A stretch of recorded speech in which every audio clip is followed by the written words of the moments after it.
Certo. Então, continuando exatamente do ponto onde a gente parou na última aula, em que a gente falou sobre a arquitetura da membrana plasmática, como ela é quimicamente, hoje nós iremos falar sobre uma das principais funções dessa membrana, que tem a ver com o transporte, tem a ver com o movimento de moléculas entre compartimentos.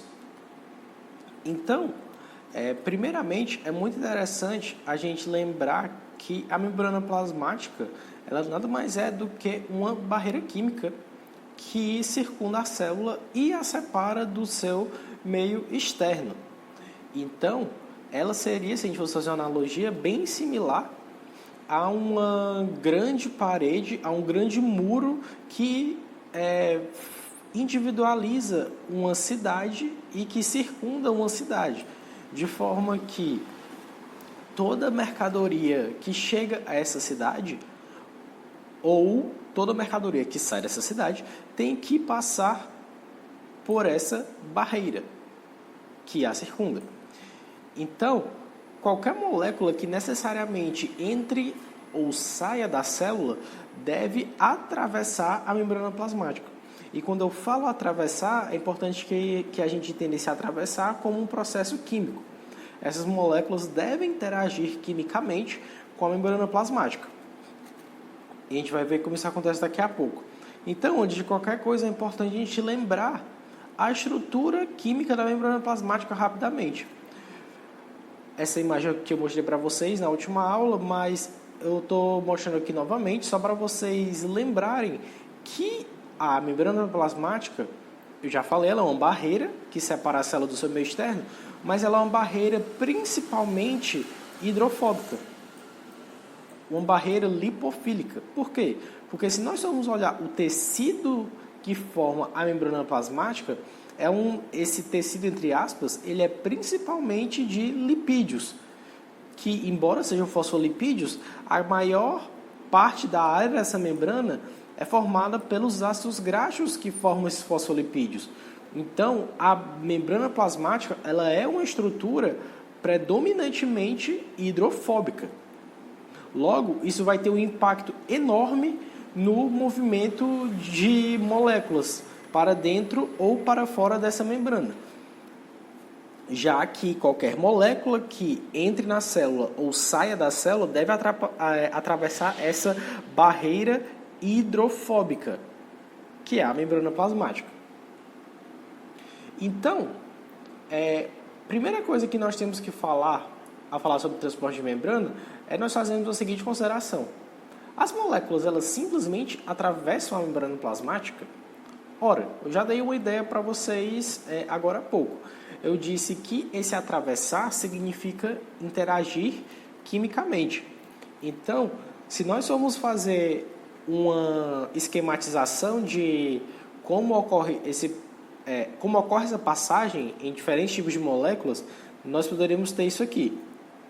Esse é um experimento feito em que foi pegado uma bicamada, em que se pegou uma bicamada lipídica sintética, ou seja, uma camada de lipídios feita em laboratório semelhante à membrana plasmática, só que, diferentemente da membrana plasmática, essa bicamada sintética ela contém apenas lipídios, apenas os fosfolipídios. Ela não contém nem proteínas e nem os carboidratos.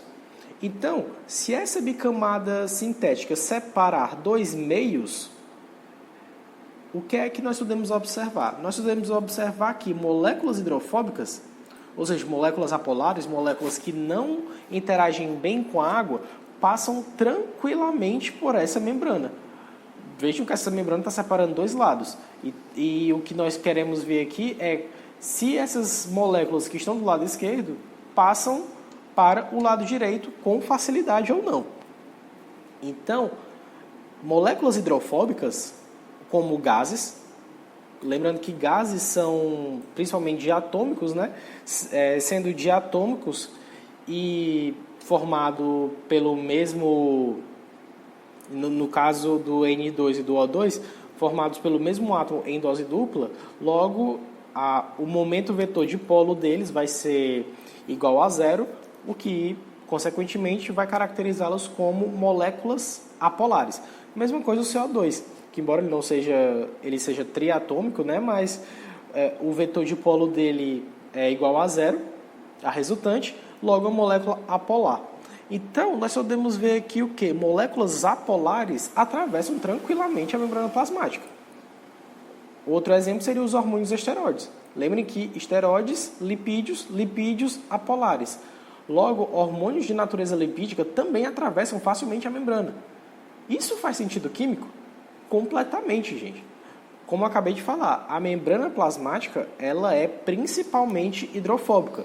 Logo, se eu disse que para uma substância atravessar a membrana, ela precisa interagir quimicamente com essa membrana, moléculas hidrofóbicas interagem facilmente e muito favoravelmente com outras moléculas hidrofóbicas. Apolar interage bem com apolar e polar interage bem com polar. Lembrem disso. Química básica. Então, quaisquer moléculas hidrofóbicas, principalmente se elas tiverem um pequeno tamanho, elas atravessam essa bicamada lipídica com muita facilidade.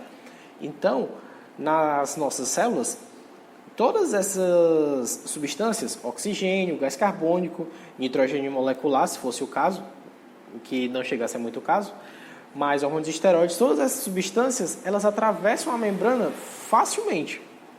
Agora, se nós formos olhar pequenas moléculas polares não carregadas, como água, ureia, glicerol e amônia, o que é que nós vemos? Nós vemos que elas atravessam já com uma certa dificuldade.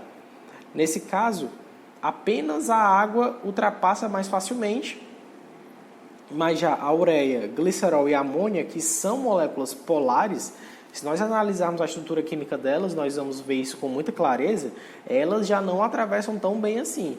Vejam que, enquanto nas moléculas hidrofóbicas todas atravessam, essas moléculas, embora pequenas, mais polares, elas já não atravessam com tanta facilidade assim. E quando eu digo facilidade, é o tempo.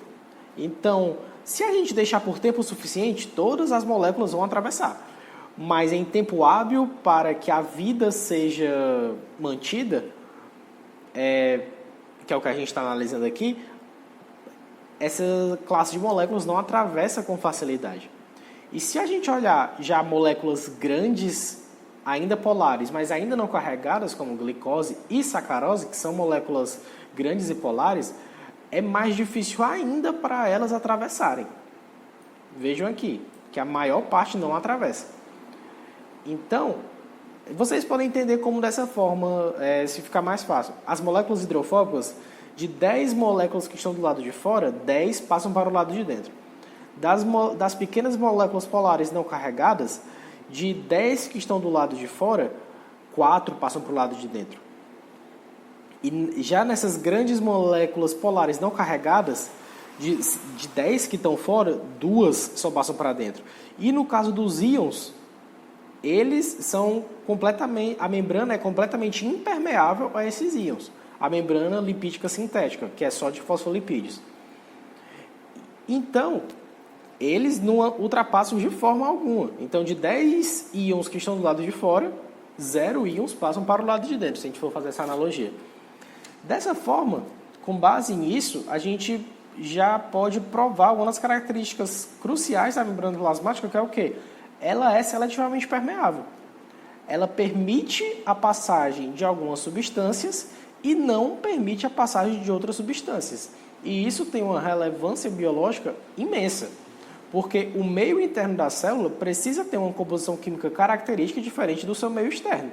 Se a membrana permitisse a passagem de tudo que está fora para dentro e de tudo que está dentro para fora, o meio interno seria basicamente igual ao meio externo.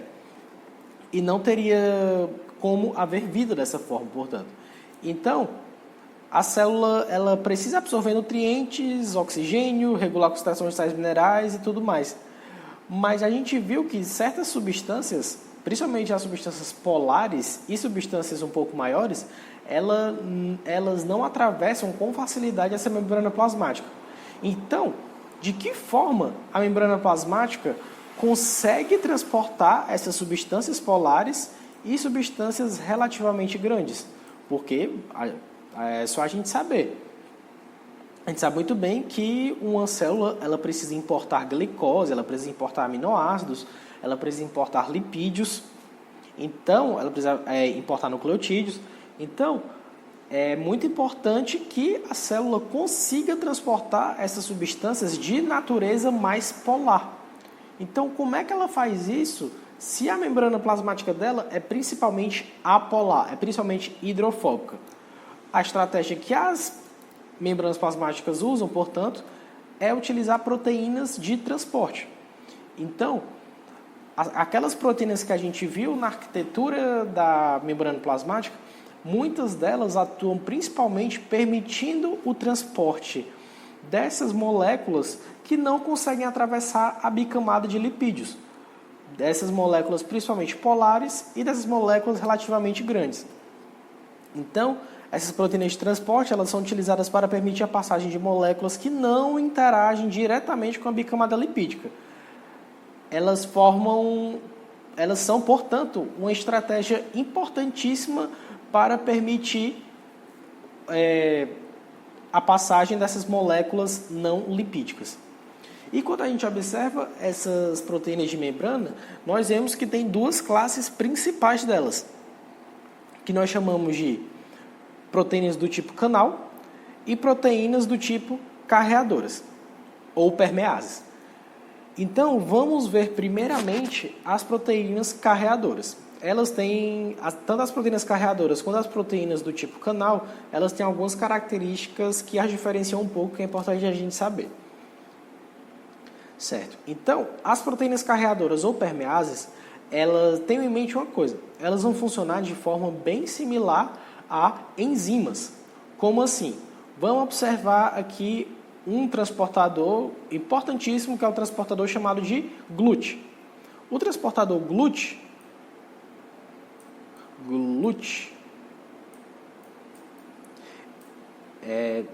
minha condição motora aqui está complicada, mas enfim. O transportador GLUT, como o próprio nome já sugere, ele é um transportador, é uma proteína de membrana que está envolvida no transporte de glicose para dentro da célula. Lembrando, glicose é um carboidrato, monossacarídeos são todos polares, portanto, eles não atravessam com facilidade a bicamada de lipídios.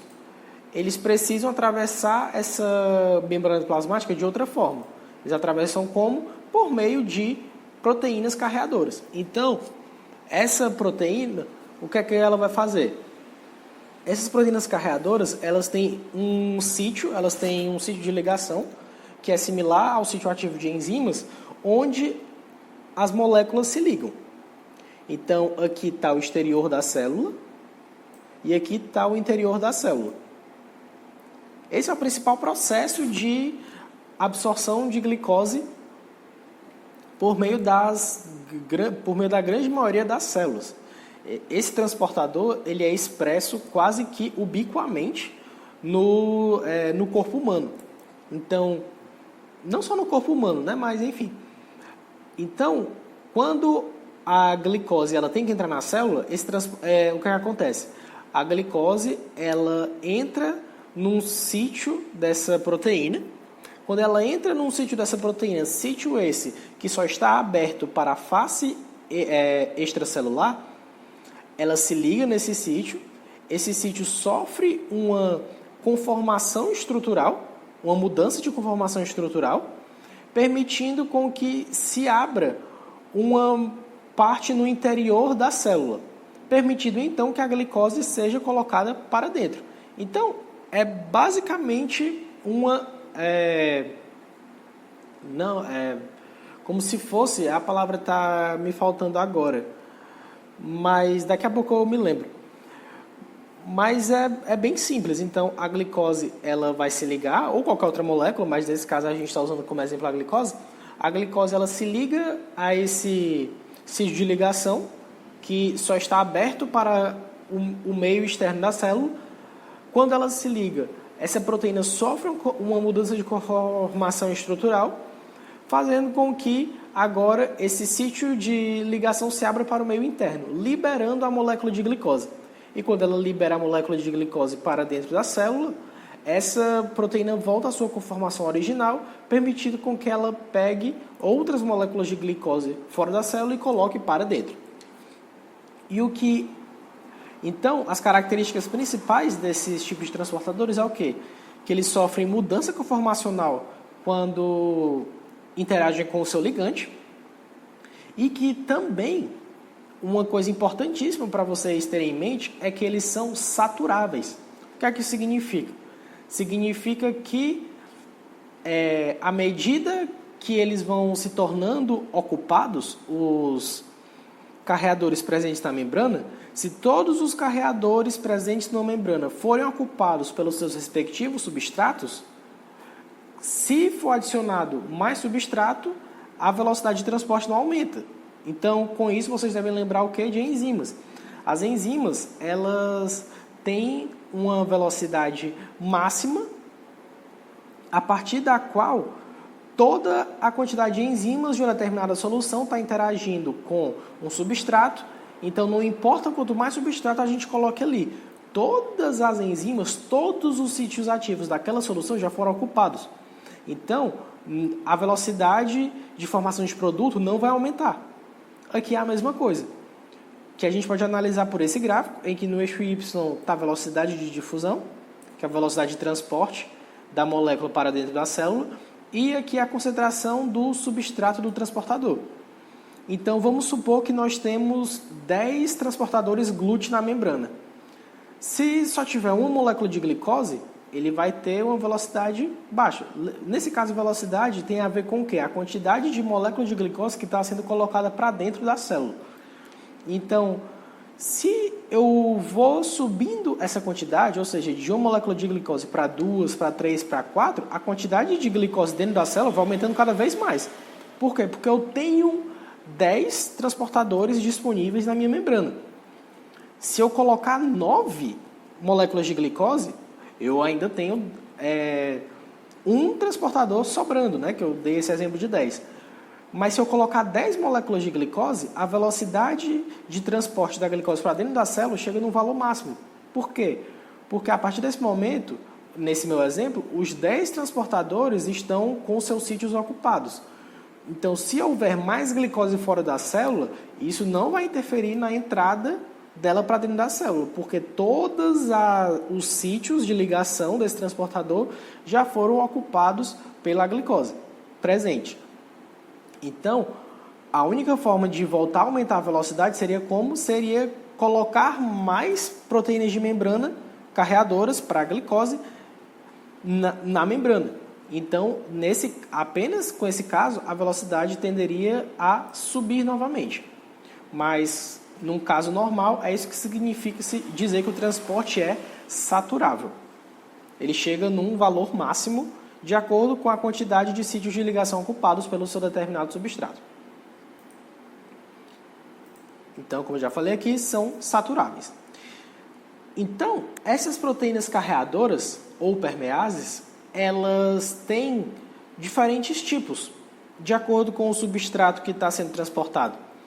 Elas podem ser do tipo uniporte, se elas transportam a substância apenas em um único sentido, como é o caso do transportador GLUT, que eu acabei de falar. Os transportadores GLUT, eles transportam normalmente, em alguns casos, como a gente vai ver daqui a pouco, é diferente, mas geralmente o que é que os transportadores GLUT fazem? Os transportadores GLUT transportam glicose do meio extracelular para dentro da célula. Uma molécula em apenas um sentido, logo uniporte. Transporta a molécula em apenas uma direção. Um exemplo bem característico disso é o transportador GLUT4. O transportador GLUT4 ele é altamente expresso no músculo e no músculo principalmente quando nós comemos, e essa grande quantidade de glicose no sangue ela é percebida pelas células beta-pancreáticas que as levam a secretar insulina. E os músculos têm receptores de insulina. Quando a insulina chega no músculo, o que é que a insulina vai fazer? A insulina leva o músculo a expressar um transportador chamado de GLUT4 na sua membrana, o que permite o transporte de glicose em alta quantidade do sangue para dentro da célula muscular. Não só o músculo expressa GLUT4 sob o estímulo de insulina, o tecido adiposo, a nossa gordura também expressa, mas principalmente o músculo. Então esse é um exemplo de Uniport, transportador GLUT4. O Symport, as proteínas carreadoras do tipo Symport, elas transportam duas moléculas em um único sentido. Então, um exemplo disso, que a gente vai ver daqui a pouco ainda nessa aula, são os transportadores SGLT. São transportadores que transportam glicose e sódio ao mesmo tempo lá nos enterócitos, as células do intestino delgado.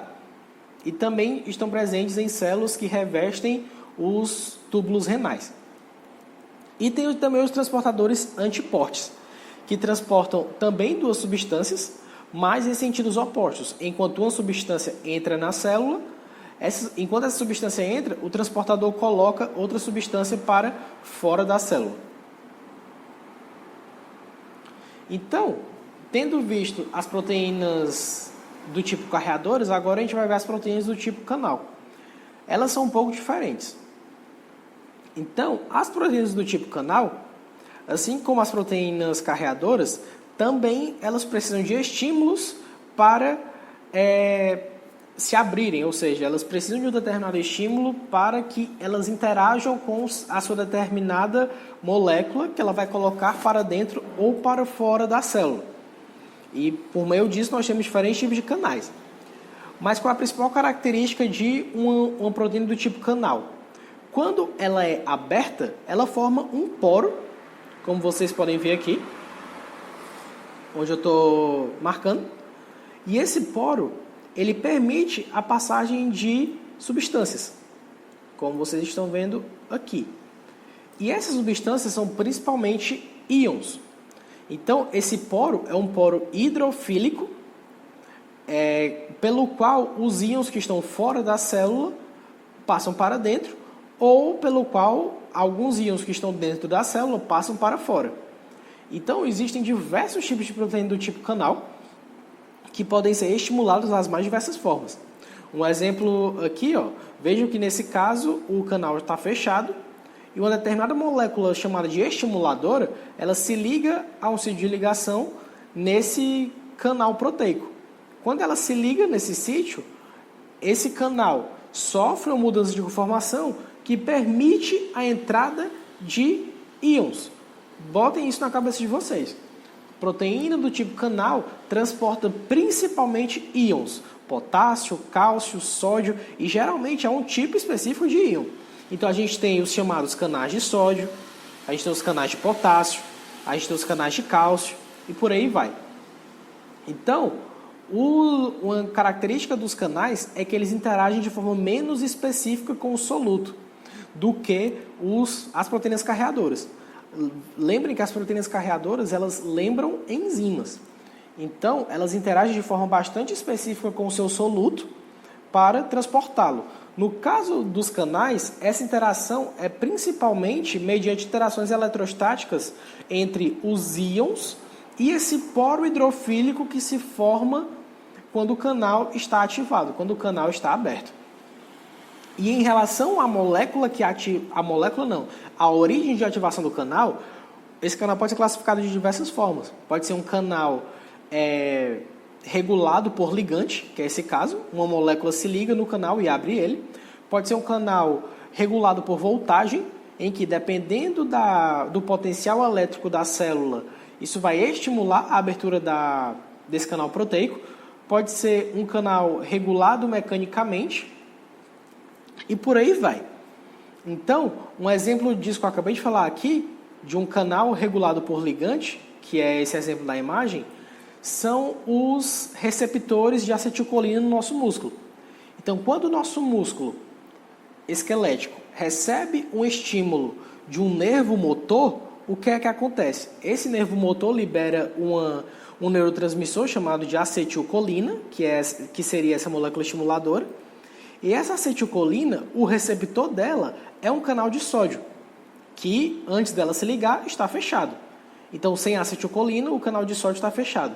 Quando a acetilcolina é liberada pelo neurônio motor, que está presente na placa motora, se liga ao seu receptor no canal de sódio, a ligação dessa acetilcolina leva a uma mudança de conformação nesse canal, que leva o canal a se abrir e permite o influxo de sódio para dentro da célula, que vai levar a célula a se despolarizar e, consequentemente, é isso que inicia o processo de contração muscular. A ligação de uma molécula de acetilcolina no seu receptor, que é um canal de sódio, que, no caso, se a gente for classificar, uma proteína do tipo canal regulada por ligante. Então, o soluto, como eu falei, é normalmente o íon, mas não só um íon, pode ser também uma molécula carregada, como a ureia, ou algumas outras moléculas menores. Mas também uma molécula bastante importante que é transportada mediante canais é a água. A água ela passa tão fácil entre membranas porque as membranas, a grande maioria das membranas, principalmente em tecidos que tem um transporte de água mais delicado, como é o caso do túbulo renal, essas membranas expressam proteínas chamadas de aquaporinas, que são canais de água que permitem a passagem de água de forma muito mais rápida do que pela bicamada lipídica. E também outra característica é que é um transporte bem mais rápido do que nas proteínas carreadoras, porque é um poro hidrofílico que se forma que permite a passagem das moléculas, é tipo um tobogã. Enquanto que nas proteínas carreadoras, primeiro a molécula tem que se ligar para a proteína sofrer uma mudança conformacional e colocá-la para dentro da célula. Então, é algo que demora mais. Certo. A gente tendo falado sobre os principais tipos de proteínas que realizam transporte, agora a gente pode falar sobre os tipos de transporte de membrana. E esses tipos de transporte de membrana, eles vão ser feitos por essas proteínas que a gente acabou de falar. Então, as moléculas, elas vão se mover basicamente através da membrana por 3 formas. Que foi isso que a gente acabou de falar, que são quais? Primeiro, a passagem direta pela bicamada lipídica. Quem é que faz isso? Substâncias apolares. Gases como o O2, hormônios esteroides e por aí vai. Outro tipo de movimento que existe é a passagem facilitada por meio de proteínas. Ou seja, como a gente viu o caso da glicose. A glicose ela não consegue atravessar diretamente a bicamada lipídica. Então, para que ela passe do meio extracelular para dentro da célula, ou de dentro da célula para o meio extracelular, ela precisa interagir com uma proteína carreadora que vai realizar esse transporte, que vai facilitar, como o próprio nome aqui está marcado, esse transporte. Então, esse transporte é realizado, mas sem haver gasto de energia. E o terceiro tipo de passagem, digamos assim, é uma passagem que é facilitada por essas proteínas carreadoras, mas que é um tipo de transporte que requer energia. Então, esses 3 tipos de transporte, eles são os 3 tipos que acontecem principalmente na célula, mas eles podem ser classificados de algumas formas diferentes, cujos nomes vocês já devem ter visto aí na experiência de vocês. Então, de acordo com a forma do transporte, em relação à energia, o transporte na membrana ele pode ser subdividido em transporte passivo, quando não há gasto de energia, que é o caso dos itens 1 e do item 2, e transporte ativo, que é o tipo de transporte em que há gasto de energia, que a passagem vai ser facilitada por proteínas, mas isso só ocorre se houver um investimento de energia, principalmente na forma de ATP. Então, os tipos de transporte passivo podem ser principalmente 2: difusão e osmose.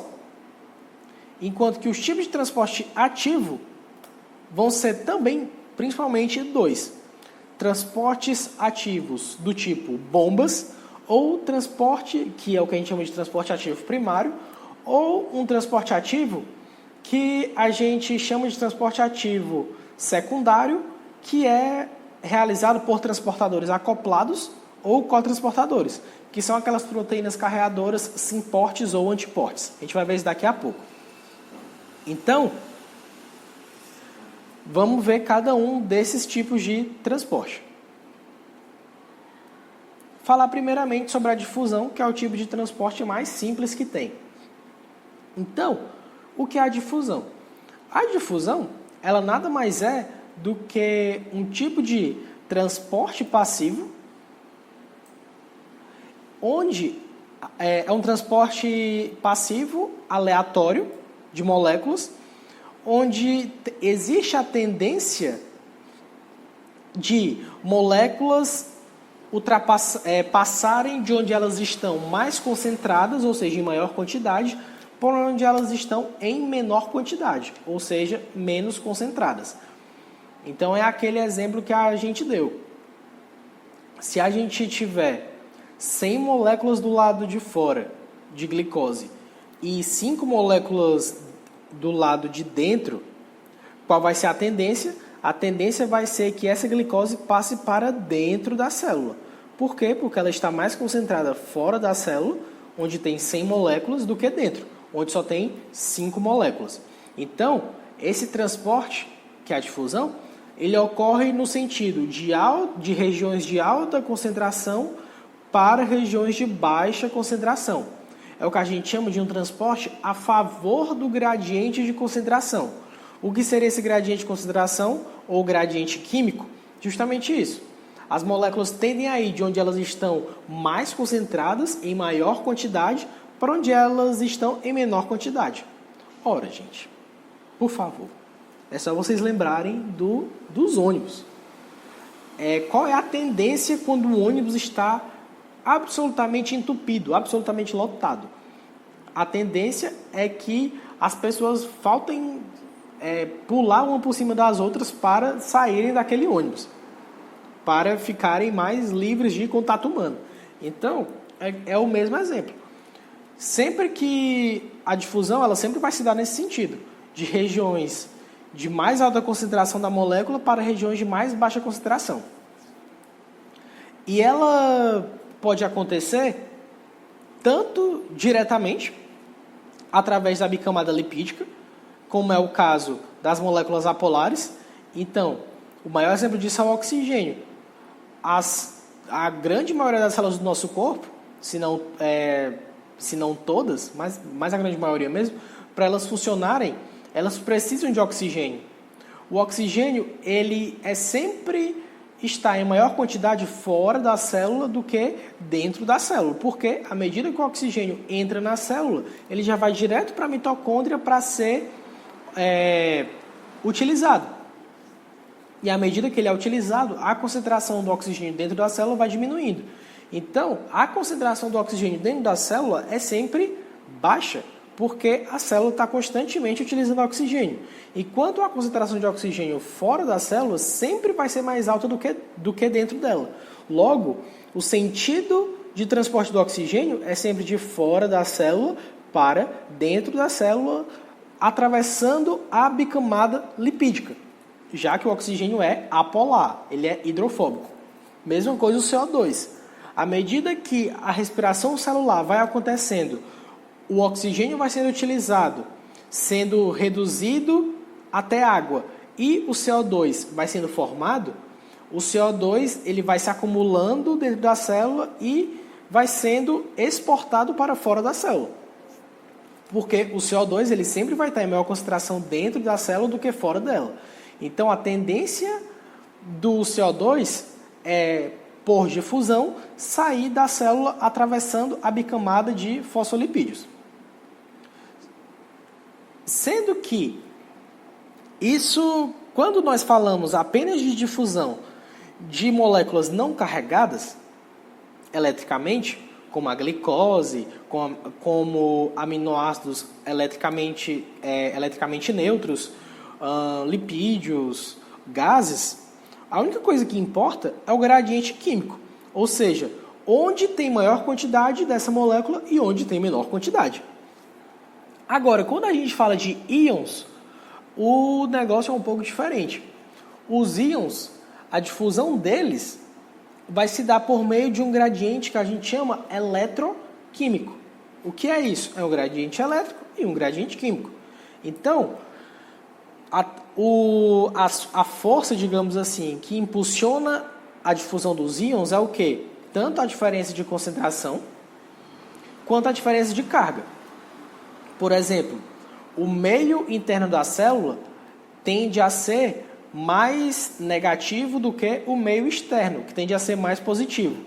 Logo, existe uma tendência de gradiente elétrico a íons carregados positivamente entrarem na célula, já que o meio intracelular é negativo e esses íons são cátions.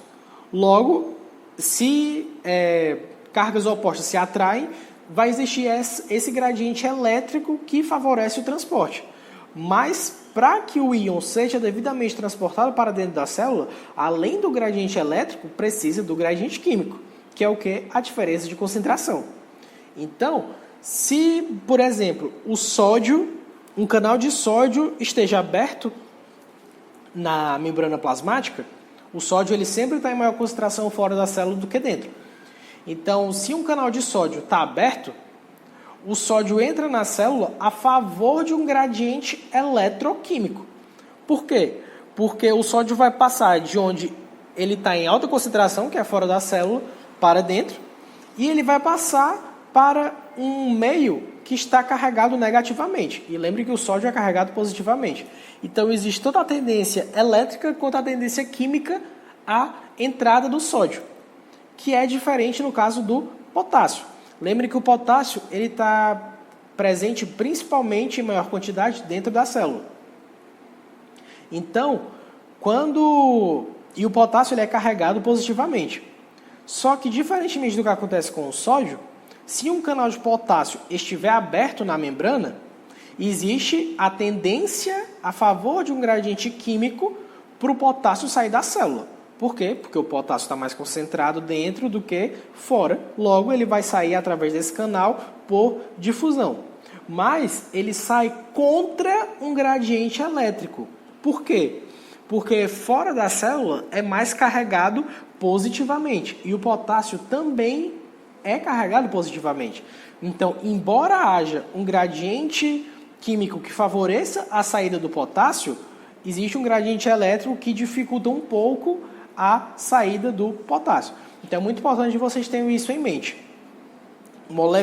A difusão de moléculas não carregadas é simplesmente a favor do gradiente químico, porque a carga não vai exercer efeito. Já se a gente está falando de íons ou de moléculas pequenas carregadas, a difusão dessas partículas se dá a favor de um gradiente eletroquímico. E uma coisa legal sobre a difusão é que ela só é eficiente a curtas distâncias, ou seja, distâncias em termos de micrômetros, que são justamente as proporções celulares. À medida que maiores distâncias vão se formando, a difusão passa a ser ineficiente.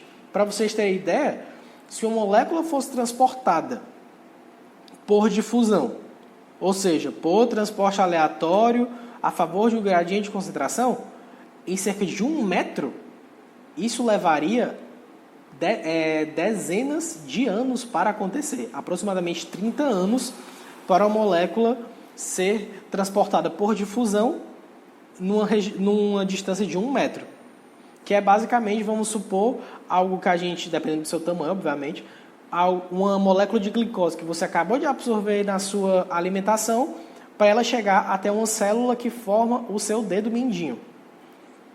Se isso fosse acontecer só por difusão, isso levaria 30 anos para acontecer. Então, organismos multicelulares precisam de outras estratégias para transportar substâncias em distâncias muito grandes.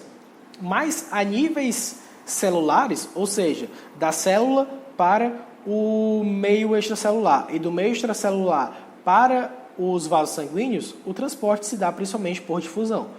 A curtas distâncias, ela é muito eficiente. E a difusão para finalizar, ela pode ser simples ou facilitada. O que é uma difusão simples? É uma difusão que acontece simplesmente quando as moléculas se dissolvem na bicamada lipídica e a ultrapassam. Ou seja, a difusão simples é o que acontece no caso do transporte de moléculas pequenas hidrofóbicas, como é o caso dos gases. Os gases eles simplesmente se dissolvem na membrana e passam para dentro da célula, ou se dissolvem na membrana e passam para fora da célula, sem utilizar proteínas de transporte. Já a difusão facilitada é a difusão que se usa de proteínas de transporte, ou proteínas do tipo carreadoras ou proteínas do tipo canal. Entretanto, existem alguns fatores que podem influenciar a difusão. E quando eu falo influenciar a difusão, é principalmente a velocidade com que essa difusão ocorre. Então, é muito importante que a gente tenha isso em mente. O que é que a gente está vendo aqui? Aqui a gente está vendo a membrana. E aqui a gente está vendo um gradiente de concentração, que é o quê? Existe uma determinada molécula que ela está mais concentrada dentro da célula, como eu estou mostrando aqui na imagem, do que fora da célula. Logo, a tendência por difusão dessa molécula é justamente o quê? Sair de dentro para fora. Sair para fora é complicado, né? Enfim, é pleonasmo, mas é mover-se de dentro para fora. Só que quais são os fatores que afetam a difusão de uma substância através de uma membrana?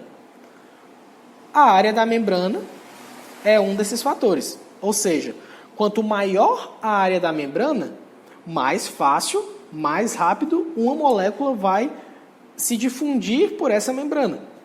Por quê? Porque vai ter mais área para ela interagir. A superfície de contato vai aumentar. Então, quanto maior a área de membrana, mais rápido e mais eficiente vai ser esse transporte. Outro fator importantíssimo é a lipossolubilidade, que em alguns livros vocês podem ver como coeficiente de partição, que é o quê? É a tendência de uma molécula se dissolver, de uma molécula lipossolúvel se dissolver em outra molécula lipossolúvel. Então, quanto mais lipossolúvel for uma determinada molécula, mais facilmente ela atravessa a bicamada lipídica. E logo, pelo raciocínio oposto, quanto mais hidrofílica, mais difícil é para ela atravessar a bicamada lipídica. Vejam que nesse caso eu só estou me referindo à bicamada lipídica sem membrana, sem proteínas, perdão. E outro fator importantíssimo é o tamanho da molécula. Quanto menor a molécula, mais fácil vai ser para ela atravessar a membrana do que caso seja uma molécula grande. E também a composição da bicamada lipídica é um fator importantíssimo. Logo, a gente pode organizar esses fatores da seguinte forma. Os fatores que interferem na difusão são quais? A solubilidade lipídica, que a gente pode chamar de coeficiente de partição. O tamanho molecular. Quanto menor for a molécula, mais fácil é para ela se difundir pela membrana. O gradiente de concentração, ou seja, quanto maior a diferença de concentração de uma determinada molécula entre dois meios separados por uma membrana, mais rápido vai ser o transporte dela. Exemplo, se a gente tiver 100 moléculas de glicose do lado de fora e 5 moléculas de glicose do lado de dentro, o transporte vai ser extremamente mais rápido do que se a gente tiver 100 moléculas de glicose do lado de fora e 90 moléculas de glicose do lado de dentro. Quanto maior essa diferença de concentração, quanto maior esse gradiente de concentração, mais rápido é o transporte. Outro fator, a área de superfície da membrana e também a composição da camada lipídica. E a gente pode ver isso aqui por meio desse gráfico, não é bem um gráficozinho, mas enfim. Isso aqui mostra o coeficiente de partição, o coeficiente de permeabilidade. Então, o que é que a gente pode ver? Aqui está mostrando a velocidade com que determinada partícula, determinada substância atravessa uma camada lipídica. Vejam que o oxigênio, que está lá em cima, como ele é apolar, ele atravessa muito rápido uma bicamada lipídica, na ordem de 100 centímetros por segundo, que é esse coeficiente aqui de permeabilidade. Uma molécula um pouco menos apolar ultrapassa a 1 centímetro por segundo. A água, que já é uma substância polar, ela ultrapassa a 0,01 centímetros por segundo, 10 a menos 2. Se for mais polar ainda, 10 a menos 4. Se for carregada, como é o caso da ureia, menos ainda. Então vai diminuindo. Até quando chega em moléculas maiores, como é o caso da glicose e do aminoácido triptofano, é cerca de 10 a menos 7. E quando chega em íons, partículas carregadas, é menor ainda. Então é 10 a menos 10 e 10 a menos 12 centímetros por segundo. Então, vejam que se a bicamada lipídica fosse formada apenas por lipídios, quando esses íons necessitassem atravessar, isso seria incompatível com a velocidade na qual as reações de transporte precisam acontecer para que a vida seja possível. Então, levaria cerca de 10 a menos 12 centímetros por segundo para que íons conseguissem atravessar uma membrana puramente lipídica. Então, por conta disso, ter proteínas de membrana é uma estratégia importantíssima para transportar moléculas polares ou moléculas um pouco maiores. Então, todos esses fatores que interferem na velocidade de difusão podem ser organizados no que a gente chama de lei de difusão de Fick, que existe uma equação, mas que não vem ao caso aqui, mas que essa equação é baseada no quê? Que a taxa de difusão ela é diretamente proporcional a esses fatores aqui, área de superfície, vezes gradiente de concentração, vezes permeabilidade de membrana. Sendo a permeabilidade de membrana diretamente proporcional ao quê? A lipossolubilidade dividida pelo tamanho molecular. Logo, quanto mais lipossolúvel for uma molécula, mais permeável a ela a membrana vai ser.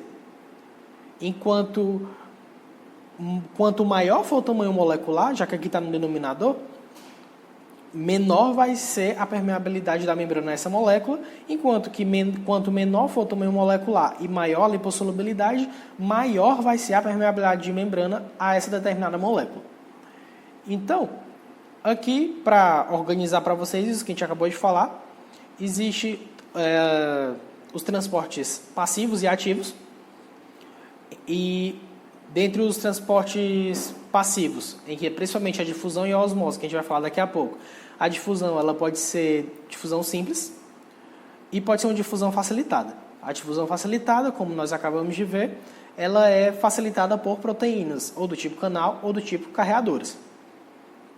E aqui está o transporte ativo, que é um transporte que a gente ainda vai ver, mas que ele é contra um gradiente de concentração, enquanto a difusão e todo o transporte passivo é a favor de um gradiente de concentração. Por isso que é um tipo de transporte em que não há gasto de energia. Logo, isso aqui é para mostrar para vocês, aqui embaixo, no item B, na letra B, o que eu quis apresentar para vocês como gradiente eletroquímico. Vejam que existem partículas aqui fora da célula em maior quantidade do que dentro dela. Então, a tendência de difusão por meio desse gradiente eletroquímico é o quê? Que essas partículas entrem na célula, porque existe mais fora da célula do que dentro. Entretanto, se a gente for observar o gradiente elétrico, existe um favorecimento da entrada de cátions para dentro da célula, mas existe uma dificuldade da entrada de ânions. Por quê? Porque lembrem sempre disso. As células, em geral, são negativamente carregadas por dentro, enquanto o meio extracelular é positivamente carregado do lado de fora, portanto. Então, lembrem sempre, moléculas não carregadas, elas se difundem simplesmente mediante um gradiente de concentração, podendo ser uma difusão simples, ou um transporte, ou uma difusão facilitada, que é um transporte em que é utilizado uma proteína de membrana. Já o transporte de íons, em que vai ocorrer principalmente mediante a utilização de proteínas do tipo canal, se dá a partir de um gradiente eletroquímico. Beleza. Em relação ao transporte passivo, a gente acabou de ver os tipos de difusão. Agora, a gente vai ver o outro tipo de transporte passivo, para finalizar essa parte, que é a osmose. Só que antes de entrar na osmose, que ela pode ser um pouco contraintuitiva, eu quero falar com vocês um pouco sobre soluções. Então, vocês devem lembrar lá da química que uma solução, primeiramente, né, nós estamos cercados por soluções durante a nossa vida. Então, a água que nós bebemos é uma solução, quando aquele suco que nós tomamos é uma solução, diversas substâncias que estão ao nosso redor e que estão dentro do nosso corpo são soluções. Mas, quimicamente, o que é uma solução? A solução nada mais é do que uma mistura homogênea, ou seja, em que nós só conseguimos ver uma fase, em que ela é constituída por um soluto e por um solvente. E esse soluto é uma molécula em menor quantidade que se dissolve em uma molécula em maior quantidade, que é o solvente. Então, biologicamente, esse solvente vai ser sempre a água. Quimicamente, não. Esse solvente pode ser de diversas formas, mas para facilitar aqui a discussão, biologicamente falando, o solvente vai ser sempre a água. Então, dentro da célula, é uma solução. Fora da célula, existem várias soluções. O nosso sangue é uma solução. E por aí vai. Quer dizer, partes do sangue, né? Mas enfim. Então, quando nós observamos a parte interior das nossas células, ela é formada principalmente por água. E nessa água estão dissolvidas várias substâncias, vários solutos, sais, moléculas biológicas e por aí vai. Então, quando nós queremos falar acerca de quantidade numa solução, nós usamos um termo que é chamado de concentração. A concentração, portanto, ela vai se referir à quantidade de partículas, ou seja, a quantidade de soluto em um determinado volume de solução. Vamos usar um exemplo bem simples. Se nós pesarmos 15 gramas de glicose e dissolvermos essa glicose em 1 litro de água, então a glicose nesse caso é o soluto e a água é o solvente, nós vamos ter uma solução final, mistura de soluto e solvente, cuja concentração é o quê? De 15 gramas de glicose por 1 litro de água. Mesma coisa, se ficar mais fácil para vocês entenderem, se vocês pegarem 10 gramas de sal de cozinha e dissolverem em um copo contendo 200 ml de água. Qual vai ser a concentração final? De forma bem, nada rígida aqui, né? Mas só para facilitar o entendimento, vai ser 10 gramas de sal de cozinha por 200 ml de água. Entretanto, isso aqui é só para facilitar o entendimento, mas quando a gente fala de soluções a nível biológico, é muito mais comum que nós representamos não em concentração em grama por litro, mas concentrações em mol por litro, ou molar. Ou, no caso mais específico das células, milimol. Então, mol, vocês devem lembrar lá da química, que é a quantidade de matéria. Então, vai ser mais comum a gente representar as soluções dessa forma. Se nós dissolvermos 0,1 mol de glicose em 1 litro de água, nós vamos ter uma solução final com concentração equivalente a 0,1 mol de glicose por litro de água. Ou nós podemos representar simplesmente como 0,1 molar, sendo que esse M maiúsculo é justamente mol por litro. Mas esse aqui é só para facilitar o entendimento de vocês, mas isso seria uma quantidade absurdamente grande a nível celular, mas geralmente as substâncias a nível celular elas estão presentes na concentração de milimol ou milimolar, que seria milimol por litro. Então, vamos aqui comparar soluções de concentrações diferentes, mas com o mesmo volume. Vamos supor que a gente tem aqui uma célula que contém X mols de glicose, Y mols de sódio e Z mols de proteínas. Quando a gente junta isso tudo, lembrem que isso tudo aqui está dissolvido em água, dentro da célula. Quando a gente junta isso tudo e divide pelo volume de água de dentro da célula, nós vamos ver que a concentração final dessa célula é 0,15 molar, 0,15 mol por litro. Ok.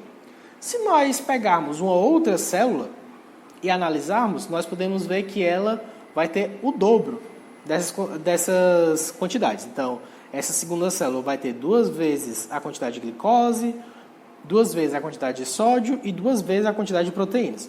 De forma que, o volume sendo constante, a concentração final dessa segunda proteína, a concentração de solutos dissolvidos nela, está de 0,30 molar. Então, eu quero que vocês entendam agora o seguinte. Se a gente for comparar a concentração dessas duas células, a gente vai dizer que essa célula, que eu vou chamar aqui de B, que está em roxo. Música passando na rua. Pronto. Essa célula B, que está em roxo, ela é mais concentrada do que a célula A. O que significa ser mais concentrada? Significa que ela tem uma maior molaridade, ela tem uma maior concentração do que a célula A. Da mesma forma, se nós formos nos referir à célula A em relação à célula B, nós dizemos que a célula A é mais diluída em relação à célula B. O que é uma solução diluída? É uma solução com muito menos soluto se comparado à outra. Se nessa solução B nós temos uma quantidade de soluto que faz com que a concentração final dela seja 0,30 molar, então essa nossa solução B é mais concentrada do que a solução A, que tem menos quantidade de soluto por solvente, portanto ela é mais diluída. Um exemplo do dia a dia, para a gente ver bem, é, por exemplo, quando a gente vai preparar suco não a partir da fruta, necessariamente, mas suco Tang, por exemplo, ou café solúvel. A água vai ser o solvente e o pozinho que forma o café solúvel ou o suco vai ser o equivalente ao soluto. Então, quanto mais, se o volume for mantido constante, ou seja, 200 ml de água, quanto mais suco ou quanto mais café em pó a gente coloca ali dentro, mais forte vai ficar o gosto. O que é que significa esse gosto mais forte? Significa que é uma solução mais concentrada. Significa que a gente está aumentando o soluto muito. Então, é uma solução muito mais concentrada. Agora, vamos supor que isso seria em 200 ml de água. Mas se a gente aumentar o volume para 2 litros de água e manter a quantidade de solutos iguais. Ora, se a gente aumentou muito o volume e manteve igual o soluto, então essa solução agora está diluída. Seria aquele suco ou aquele café muito fraco, em que foi apenas adicionada 1 colher de pó para 2 litros de café, ou seja, o café é quase água e o suco também é quase água. Então, esse é um exemplo bem prático para vocês entenderem. O café forte ou suco forte são soluções concentradas em comparação a, por exemplo, 2 litros de suco em que você coloca apenas 1 colherzinha de pó ou 2 litros de café em que você coloca apenas 1 colherzinha de café. Então, soluções em que o volume é muito grande em comparação com o soluto são soluções diluídas. Ou também a gente pode comparar uma solução de menor concentração em relação a outra, também como diluída. Tendo entendido isso, agora a gente pode partir para osmose, nosso segundo tipo de transporte passivo. A osmose, ela não deixa de ser uma difusão, mas vai ser uma difusão do quê? Difusão única e especificamente de água. Então, a osmose é a difusão da molécula de água. Se é uma difusão, é coerente a gente dizer que a água vai passar de onde ela está em maior quantidade para onde ela está em menor quantidade, até que se atinja um equilíbrio. Mesmo raciocínio que a gente usou para a difusão. Então, só elementos que eu acabei de falar, soluções com menor quantidade de água são soluções